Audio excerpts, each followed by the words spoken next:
إن الحمد لله نحمده ونستعينه ونستغفره ونعوذ بالله من شرور أنفسنا ومن سيئات أعمالنا من يهده الله فلا مضل له ومن يضلل فلا هادي له أشهد أن لا إله إلا الله وأشهد أن محمدا عبده ورسوله لا نبي بعده قال الله تعالى في كتابه الكريم أعوذ بالله من الشيطان الرجيم بسم الله الرحمن الرحيم يا أيها الذين آمنوا اتقوا الله حق تقاته ولا تموتن إلا وأنتم مسلمون. Pertama-tama, mari kita panjatkan puja dan syukur kita atas kehadirat Allah Subhanahu wa Ta'ala yang mana adalah berikan rahmat dan hidayahnya serta kesehatan. Yang kita semua melakukan sholat maghrib secara berjamaah dan melanjutkan kajian rutin Selasa malam Rabu sore nanti. Salawat kita salam kita aturkan kepada kita Nabi Muhammad Sallallahu Alaihi Wasallam yang mana adalah perubahannya dari zaman jahiliyah menuju zaman Islam yang insya Allah kita nantikan syafaat dan dia berjaya. Amin amin ya rabbal alamin. Baiklah saja ini sebagai pembawa acara kajian pada malam hari ini untuk acara yang pertama yaitu tausiah. Untuk acara yang pertama yaitu pembukaan dan acara yang kedua yaitu tausiah yang akan disampaikan oleh Ustaz Sudarman MPD dan acara yang ketiga atau terakhir yaitu tapi langsung saja kita buka acara kajian pada malam hari ini dengan baca doa Bismillahirrahmanirrahim. Rabbi zidni ilman Allahumma anfa'ni bima 'allamtani wa 'allimni ma yanfa'uni warzuqni ilman yanfa'uni. Meningkatkan selanjutnya yaitu tausiah yang akan disampaikan oleh Ustaz Sudarman kepada beliau di proses.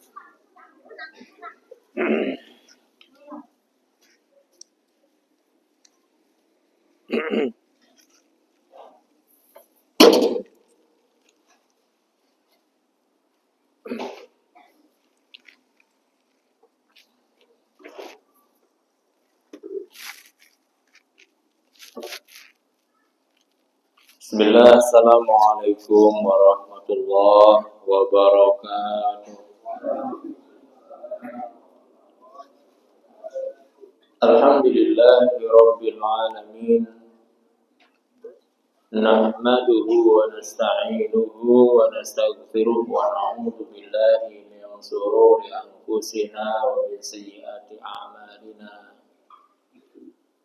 Man yahdihillahu fala mudilla lahu wa man yudlil fala hadiya lahu.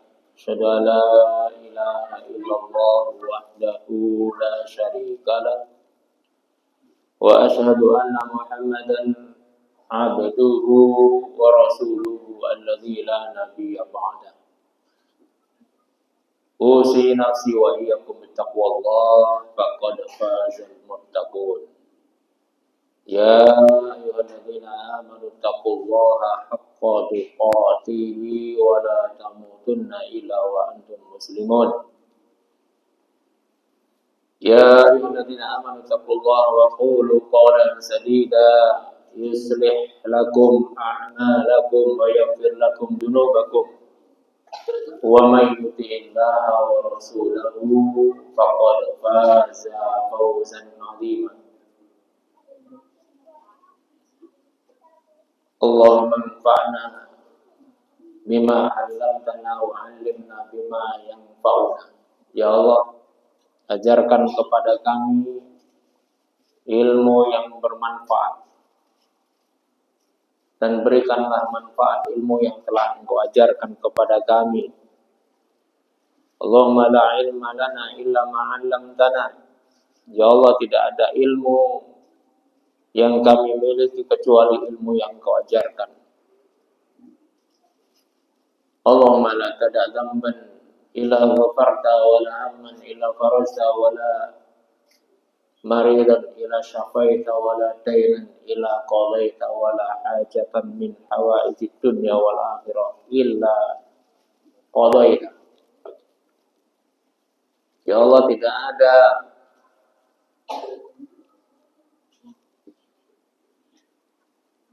hajat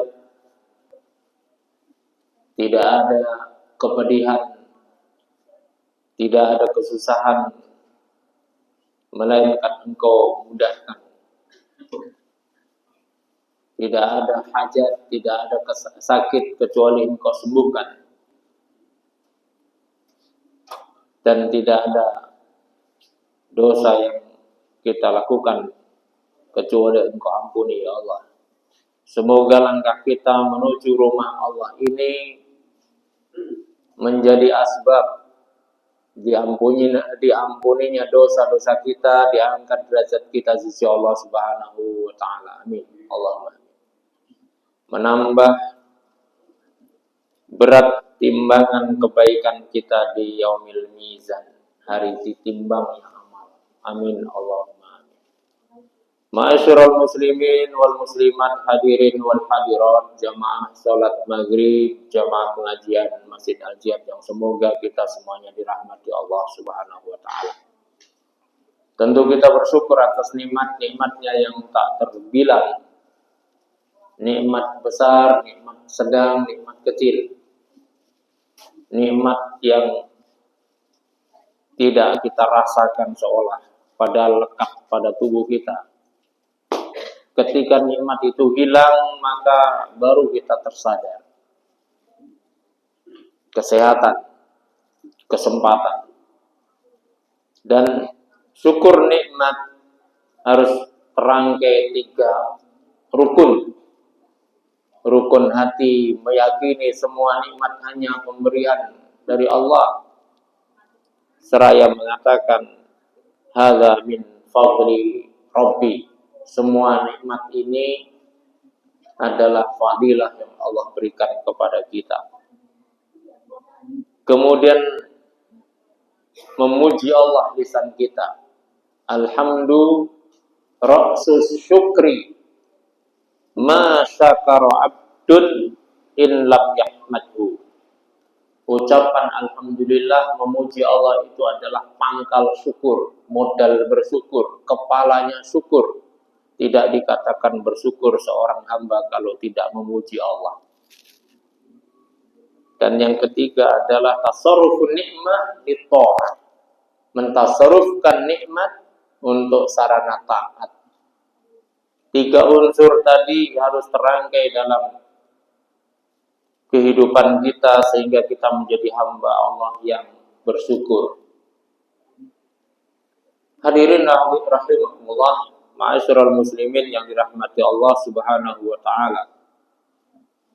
Dan salah satu di antara perkara yang Rasul perintahkan untuk senantiasa ditajdid, diperbaharui adalah perkara syukur. Pagi diperbaharui, petang diperbaharui. 24 jam minimal 2 kali. Maknanya berlaku 12 jam. Setelah 12 jam itu ditajdid kembali, diperbaharui kembali. Pagi habis subuh sebelum terbit matahari kita pastikan sebagai hamba Allah yang telah menunaikan syukur kita kepada Allah secara sempurna. Bagaimana caranya? Dengan mengucapkan zikir wirid yang Rasul ajarkan kepada kita. Allahumma ma'asbahabi. Ya Allah, aku tidak melalui waktu subuh ini dengan segala nikmat yang ada pada sisiku dan segala makhluk-makhlukmu yang menyertai aku dan mendampingi aku. Ada anak, ada istri, ada makhluk-makhluk lain, mungkin piaraan kita, masih bersama kita.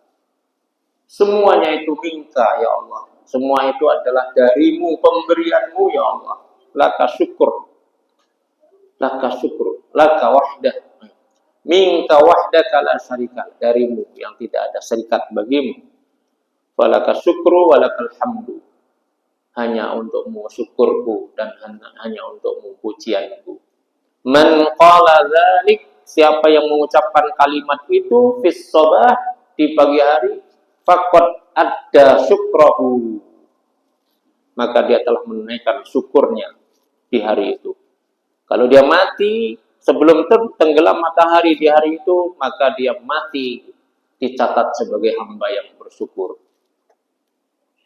Wa in qalahu fil masa, kalau dia katakan, dia ucapkan ucapan itu di waktu sore setelah asar, sebelum tenggelamnya matahari, atau minimal atau selambat-lambatnya habis maghrib, dia ucapkan Allahumma ma amsabi min ni'matin aw min ahadin min khalqika faminka ya Allah wahdaka la syarika lak lakal hamdu wa lakas syukru.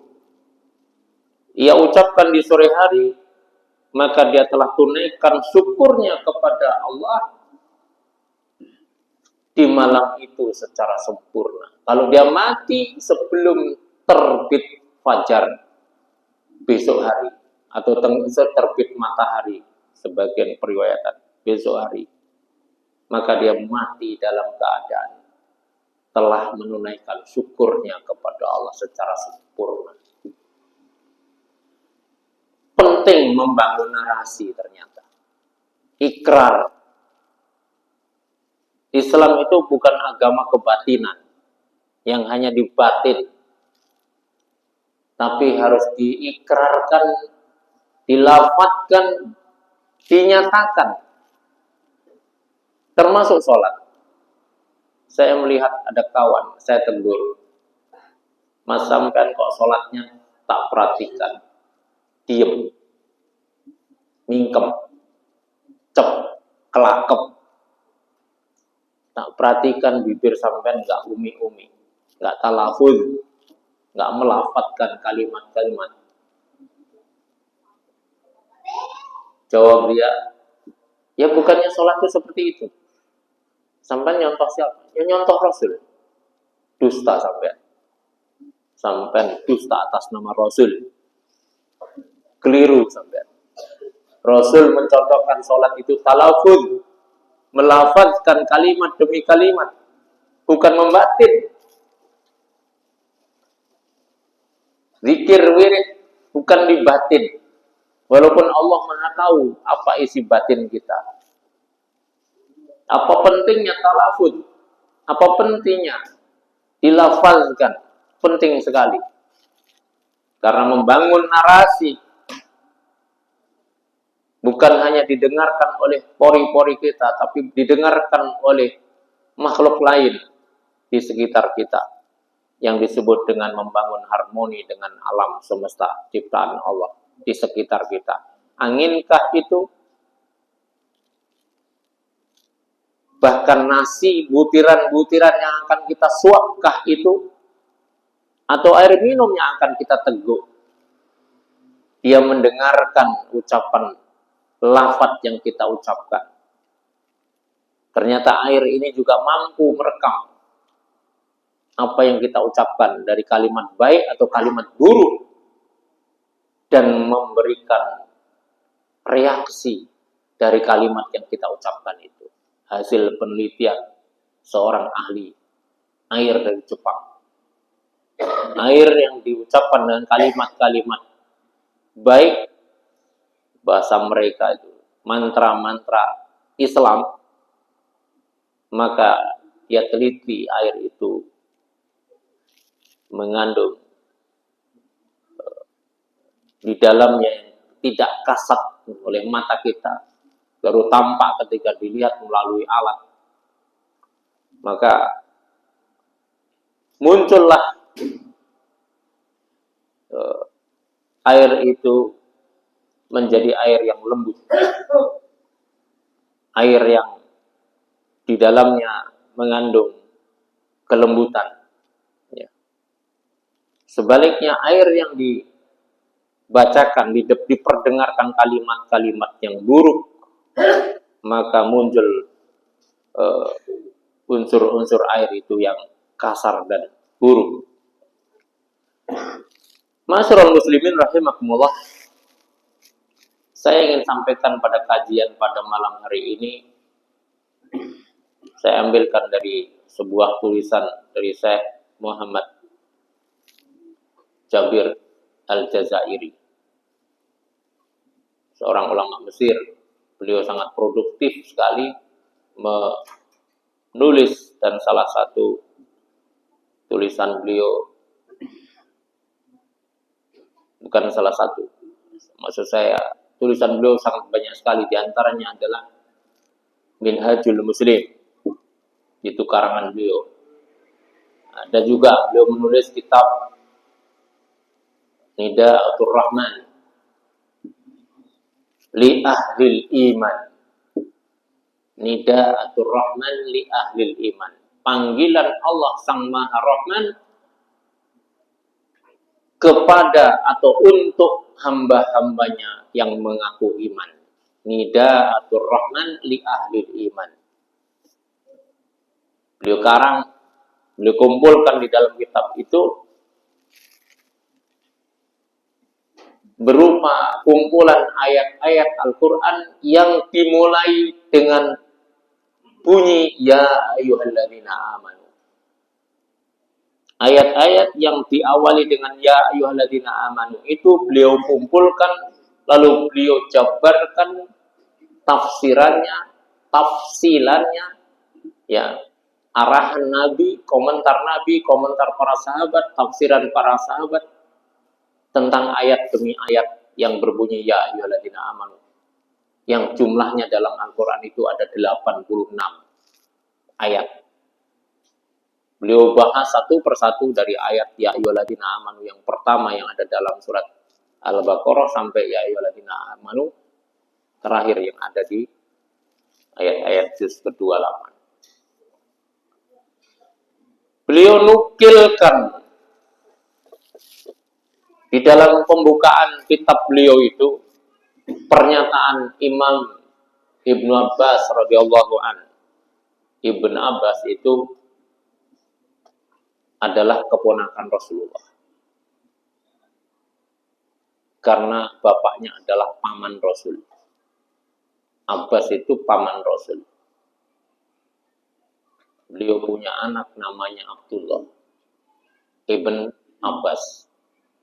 Sejak kecil sudah akrab sekali dengan Rasulullah SAW, dan beliau salah satu di antara ponakan Rasulullah yang didoakan secara khusus, dipegang ubun-ubunnya ketika Ibnu Abbas itu masih kecil, umur 9 tahun. Ya. Allahumma faqihhu fiddin wa 'allimhu ta'wil. Ya Allah, pahamkan anak ini faqih. Faqih itu paham yang sepaham-pahamnya dalam perkara agama, dan ajarkan kepada anak ini ya Allah takwil, tafsir. Maka Ibnu Abbas adalah salah satu sahabat yang tafsiran Qur'annya menjadi rujukan. Ulamanya sahabat, salah satu ulamanya sahabat adalah Ibnu Abbas radhiyallahu anhu. Menjelang wafatnya Rasulullah sallallahu alaihi wasallam, Rasul sakit 89 hari. Ada periwayatan nanti matang lebih dari itu setelah haji wada. Ibnu Abbas cerdas sekali.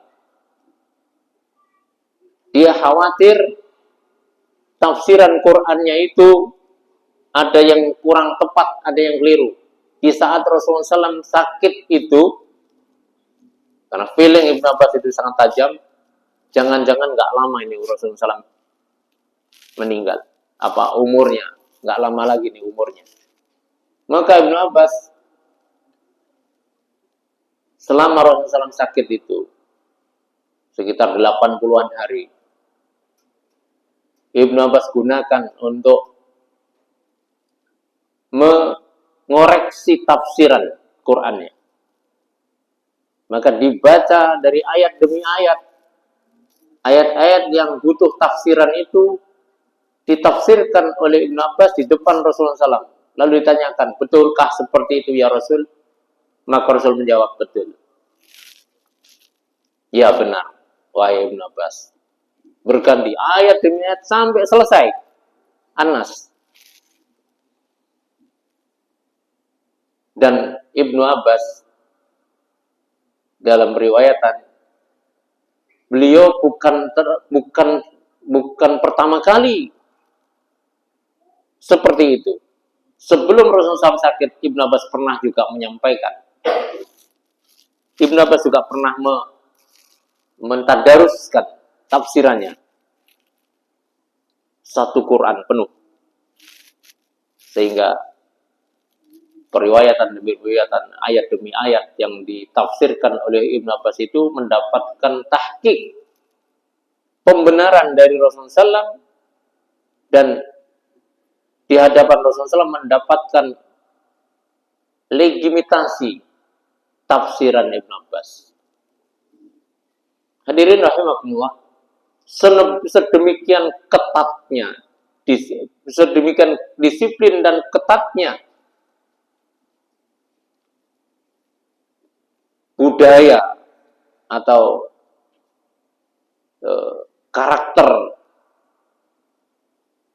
disiplin ilmu di dalam Islam, di dalam memahami Al-Quran, tidak asal-asalan. Maka tidaklah pantas orang yang mengatakan kalaulah Ibnu Abbas dan sahabat-sahabat Rasul yang manusia juga boleh menafsirkan Quran, maka apa salahnya kalau kita menafsirkan Quran? Itu kaum-kaum orientalis, kaum-kaum jil itu sempat mengatakan, para sahabat Ibnu Abbas, Ibnu Mas'ud itu juga manusia biasa, bukan nabi. Dia boleh menafsirkan Quran. Apa salahnya kita representasikan Quran, menafsirkan ulang Al-Quran supaya sesuai dengan adat istiadat kita, sesuai dengan zaman kita. Dia nggak tahu bahwa hadis Rasulullah mengatakan man fassarul Quran fi ra'yihi, siapa yang menafsirkan Quran dengan otaknya, pendapatnya, fal yatabawwa maq'adahu minan nar, hendaknya dia siap-siap untuk duduk di bangku api neraka. Maksudnya apa? Ancaman keras dari Rasul, siapa yang menafsirkan Quran dengan pendapatnya, dia diancam neraka. Dia diancam neraka. Tak boleh.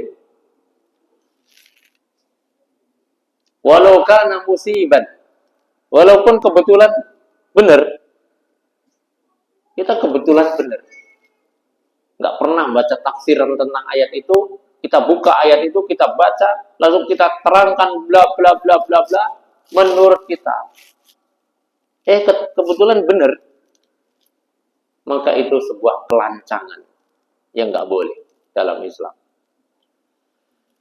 Salah satu di antara yang akan saya bahas pada kesempatan ini adalah ayat yang Allah Subhanahu wa taala berfirman, ya a'udzubillahi minasyaitonirrajim, yang dibahas ayat yang dibahas oleh Imam Abu Bakar Jabir Al-Jazairi dalam kitabnya Nida'atul Rahman tadi. A'udzubillahi minasyaitonirrajim, ya ayyuhalladzina amanu dzkurullah, wahai orang-orang yang beriman, uzkurullah, ingatlah Allah, zikirlah terhadap Allah, dzikran katsira, dengan zikir yang banyak. Jamaah rahimakumullah, ayat ini ada di dalam surat Al-Ahzab. Ayatnya yang ke-40-an, 45. Oh, berapa?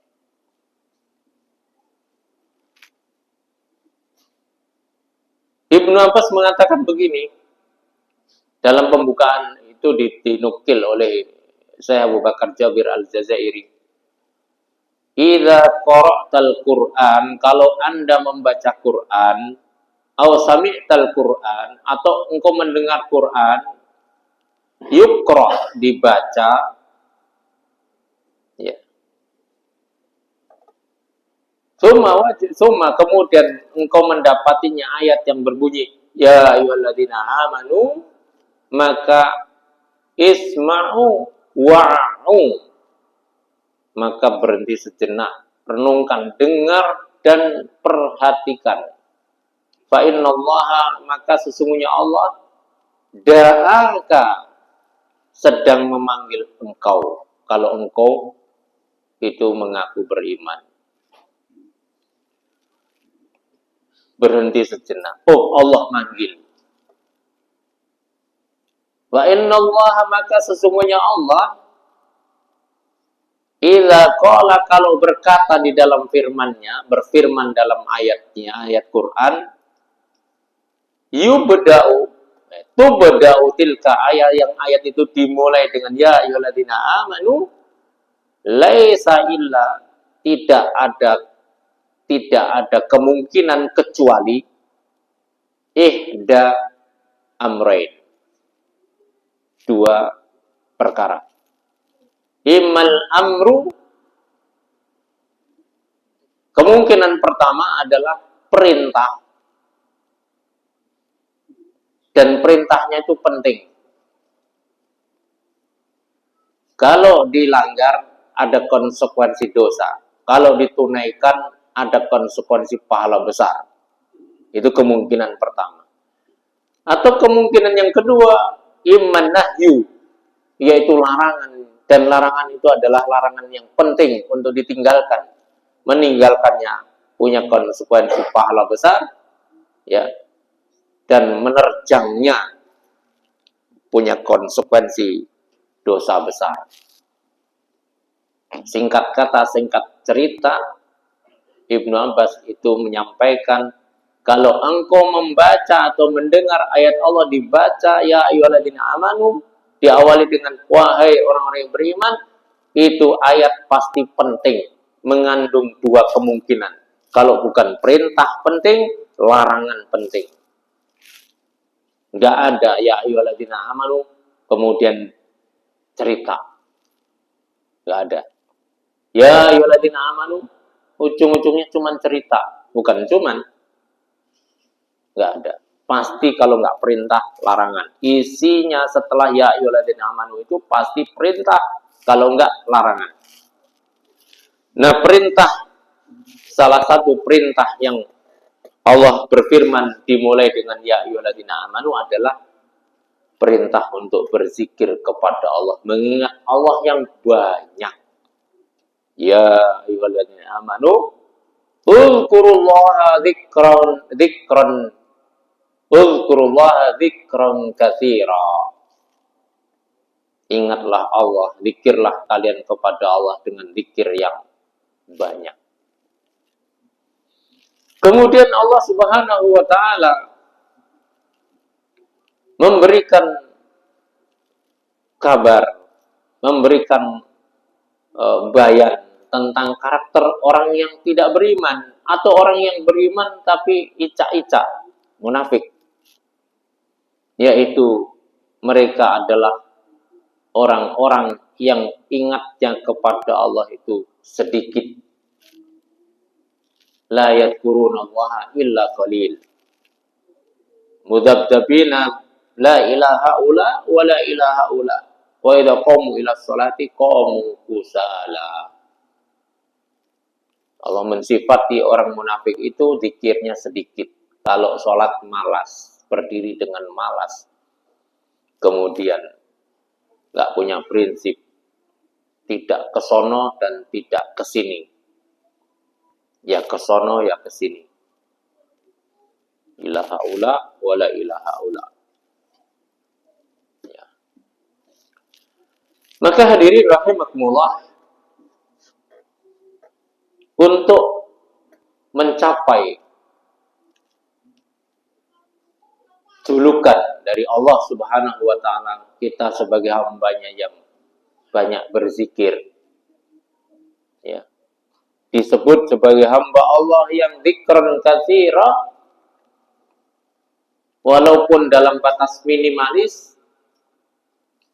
Maka para sahabat memberikan satu arahan, yang arahan itu dari Rasulullah SAW. Jagalah engkau senantiasa berzikir setelah sholat. walau dalam batas minimal. Gimana Pak? Minimal. Minimal zikir pada sholat itu gimana? Engkau akan dikatakan sebagai hamba Allah yang berzikir, beringat kepada Allah banyak. Jadi ingat, orang yang setelah sholatnya itu melazimi zikir ba'da sholat, melazimi zikir ba'da sholat, maka dia sudah mendapatkan orang yang zikirnya kepada Allah banyak. Walaupun pendapat yang riwayat yang lain, untuk mendapatkan gelar dari Allah untuk sebagai hamba yang banyak zikirnya kepada Allah, tidak cukup dengan zikir. Ingatnya zikirnya setelah sholat yang 5 waktu. Tapi ditambah dengan zikru fis sabah wa zikru fil masa. Siapa yang melazimi menjaga zikir ba'da sholat, tidak assalamualaikum, kemudian berangkat, bangkit, ya. Kemudian menambah zikirnya di waktu sobah dan di waktu masa. Di waktu sobah itu habis subuh, ada tuntunan zikir, wirid yang lumayan agak panjang. Kalau sore itu di waktu habis asar ada tuntunan zikir dan wirid yang lumayan juga agak panjang. Tapi kalau disimpelkan dari tuntunan zikir pada subuh dan pada asar itu sebetulnya adalah zikir yang untuk mentajdid dan memperbaharui 5 perkara. Yang pertama, memperbaharui iman. Tajdidul iman wa tauhid. Kalau kita cermati dalam untaian rangkaian zikir sobah dan untaian rangkaian zikir masa yang kita baca habis asar dan habis subuh itu adalah mentajdid 5 hal, memperbaharui 5 hal. Yang pertama, memperbaharui tauhid kita dan keimanan kita kepada Allah dengan mengucapkan Allahumma inni asbahtu ushiduka wa ushidu hamalata arsika wa malaikataka wa jami'a khalqika bi annaka antallah la ilaha illa anta wa anna Muhammadan abduka wa rasuluh. Ya Allah, aku bersumpah, aku bersaksi, aku bersyahadat di pagi hari ini. Kalau sore, ya Allah, aku bersumpah, aku bersaksi, aku bersyahadat di sore hari ini. Atas malaikat penyangga arsmu dan semua malaikat makhlukmu dan semua alam semesta ciptaanmu, bahwa engkau adalah Allah, Tuhan pencipta, Tuhan pengendali kehidupan ini. La ilaha illa anta, tidak ada Tuhan, tidak ada ilah selain engkau. Dan bahwasanya Nabi Muhammad adalah utusan engkau. Itu diucapkan 4 kali. Man qalaha arba'ata marrah, siapa yang mengucapkan, melafatkannya bukan batin, melafatkan, mengucapkannya 4 kali, ya, maka orang itu telah membebaskan dirinya dari neraka secara sempurna, total. Kalau dia mati di hari itu, terbebas dari neraka. Tapi kalau dia mengucapkan 3 kali, maka dia telah membebaskan dirinya 2/3 neraka. 2/3 nerakanya. Pak, setiap kita ini punya neraka nih asli. Apa ada yang nggak punya neraka? Enggak Pak, saya punyanya surga. Hebat. Ya, kita punya potensi surga juga, pasti. Tapi punya potensi besar neraka manusia itu. Dan jatah neraka kita nggak tahu. Apakah 1000 tahun? Ya, yang cuma 1 hari di akhirat itu. Tapi 1000 tahun hitungan di dunia. Nah, kalau terbebas, karena kita membaca di pagi hari itu 4 kali dzikir tadi, jaminannya terbebas dari neraka. 1000 tahun dihapus, mendapatkan gerasi. Kalau mengucapkannya cuma 2 kali, dipotong 50%. Berarti 1000 dipotong 500 tahun. Kita dekam di penjara neraka 500 tahun aja. Waman qalahu marrah, siapa yang mengucapkannya 1 kali, maka dia telah membebaskan dirinya dari nerakanya hari itu 1/4 jatah nerakanya. Jadi ini jaminan. Kalau kita pagi itu sudah mengucapkan 4 kali, kita itu mukmin loh ya, kerangkanya perspektifnya mukmin, bukan di luar mukmin. Orang yang sudah selesai imannya, sudah selesai sholat yang wajibnya, sudah selesai perkara-perkara wajibnya. Kita tidak bincangkan itu. Lalu dia mengucapkan itu, dia mati di hari itu, terbebas dari neraka. Jaminan dari Rasulullah. Kalau diucapkan sore hari,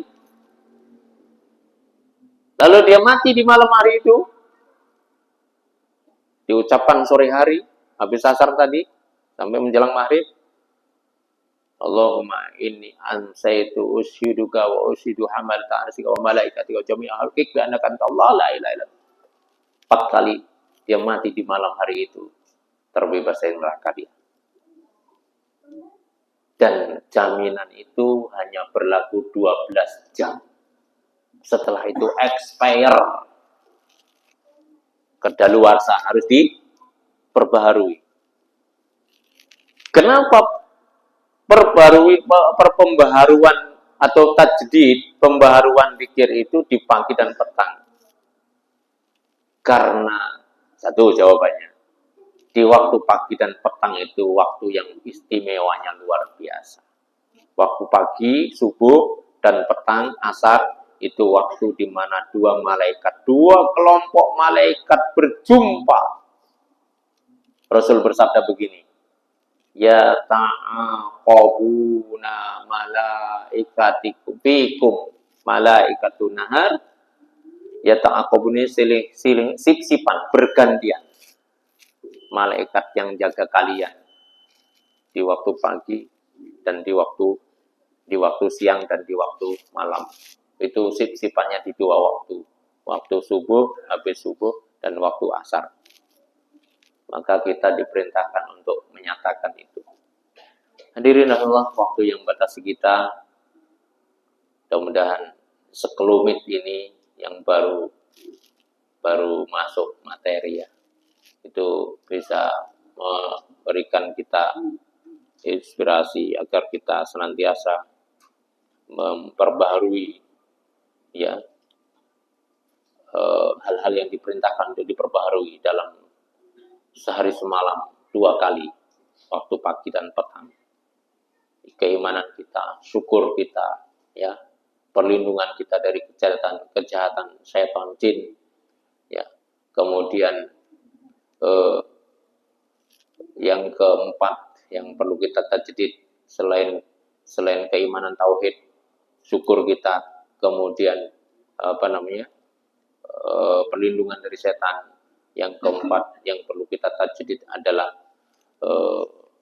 hubungan kita dengan alam semesta, ya, hubungan kita dengan alam semesta ini, termasuk dengan apa yang kita makan, apa yang kita minum tadi, apa yang kita pakai baju kita, apa yang kita tinggali dinding-dinding rumah kita ini, semuanya bisa bicara di hadapan Allah Subhanahu wa taala, nanti akan menjadi saksi apa yang kita lakukan di dunia ini.